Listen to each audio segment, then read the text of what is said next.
passengers on burning ship near Puerto Rico recall ordeal. San Juan, Puerto Rico, AP, Maria Prensa was packing her belongings as the Caribbean Fantasy ferry prepared to dock in Puerto Rico after a calm, overnight trip from the Dominican Republic. Suddenly, she smelled smoke. I asked, and they told me it was nothing, that it was under control, the 64-year-old Dominican said. An hour later, she found herself tumbling down an emergency slide with helicopters whirring overhead, one of more than 500 passengers and crew members who had to abandon the burning ship Wednesday about a mile off Puerto Rico's north coast. U.S. Coast Guard boats carried them into San Juan's harbor with help from other agencies and even private vessels. It was like something out of a movie, Prensa said on shore, wiping away tears. You're in the middle of the ocean and there's a fire. Imagine that. The fire erupted in the engine room, and it apparently had been burning for some time before the alarm was sounded. Guy Nofune said he and another mechanic were in the control room when a hose carrying fuel burst and caught fire.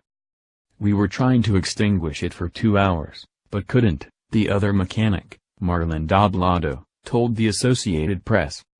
Passengers told of leaving breakfasts half-eaten and abandoning luggage when the alarm went off. The mostly Dominican passengers included dozens of school-age athletes headed to competitions in Puerto Rico, including a cycling team, a girls' volleyball team and a boys' baseball team. Among them was Sorobel Soto's son, who was dressed in his team uniform like the other athletes. Several people panicked, Soto said.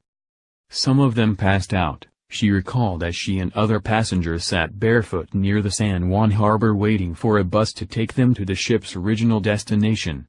Nearby, several dogs sat patiently in cages waiting to be reunited with their owners.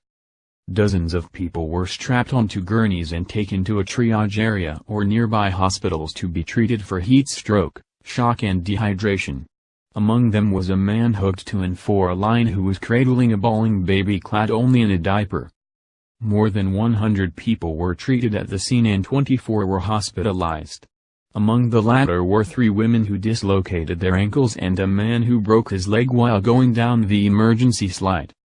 None of the injuries were life-threatening and everyone was expected to recover, said Angel Crespo, director of Puerto Rico's Emergency Management Agency. The Coast Guard said it had begun an investigation into what caused the fire. Officials with American Cruise Ferries, which operates the Panamanian flagged ship built in 1989, did not return messages for comment. The ferry travels several times weekly between Puerto Rico and the Dominican Republic. A ProPublica investigation found that the Coast Guard had discovered 107 deficiencies during 61 inspections of the ship since 2010. The most recent checks found no major faults, but a January 2015 inspection stated that oil fuel lines should be screened or protected in some way to avoid any spray or leakage onto ignition sources. It was unclear what would happen to the ship, which was grounded offshore.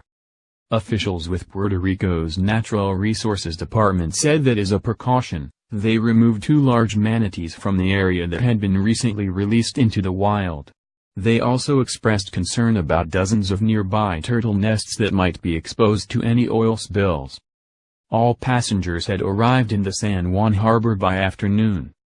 Blas Martinez, from the Dominican Republic, said he was grateful he was already on deck when the ship's alarm went off. They told us, evacuate because there's a fire that we cannot control.